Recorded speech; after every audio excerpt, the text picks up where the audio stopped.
fuel crisis, and our future. How to survive according to Islam. Dear brothers and sisters, around the globe, today we are witnessing a world in distress. We see long lines for fuel, rising oil prices, and a global energy crisis that is shaking the very foundation of our economics. Dear brothers and sisters, from the bustling cities to the remote villages, the cry for sustainability is everywhere. But as a student of the Quran and a servant of Allah, I want to tell you, do not be hopeless. Just do not be hopeless, because every crisis is a wake-up call for a new beginning. Dear brothers and sisters, Allah subhanahu wa ta'ala say in the Holy Quran, part number 21, page number 7, chapter number 30, Surah Ar-Rum, verse number 41. Allah subhanahu wa ta'ala says, ظهر الفساد في البر والبحر بما كسبت أيدي الناس. Allahu Akbar.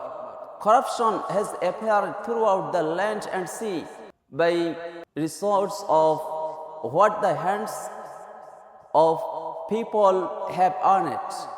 The energy crisis is often a result of our own greed and overconsumption.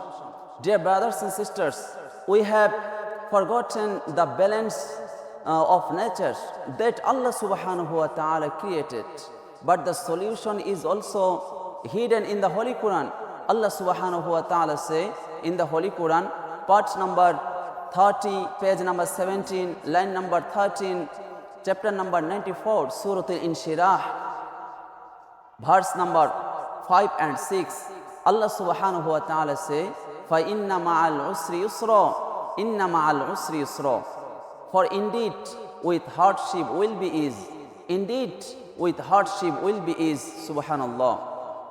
Dear brothers and sisters, our beloved Prophet Muhammad sallallahu alaihi wasallam taught us the best lesson of resource management. He said, Kitab's name Sunan Ibn Majah, chapter name Kitab al-Taharati wa Sunaniha, section name Babu Ma Ja'a fil Qasdil Wuzu, hadith number 425.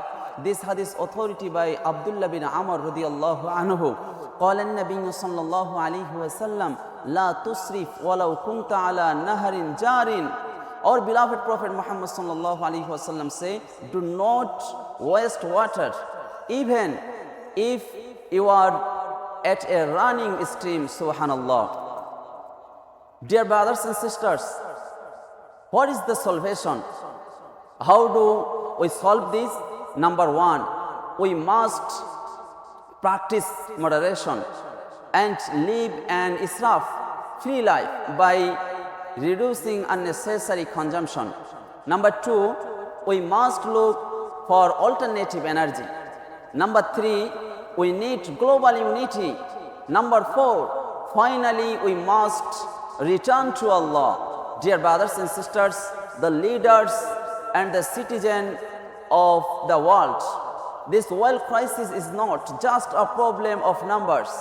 It is a test of our character. Let us be the generation that chooses compassion over competition. Let us build a world that is green, peaceful, and balanced, inshallah. May Allah bless the world and guide us to the right path. Fi amanillah, jazakumullah, thank you. Assalamu alaikum wa rahmatullahi wa barakatuh.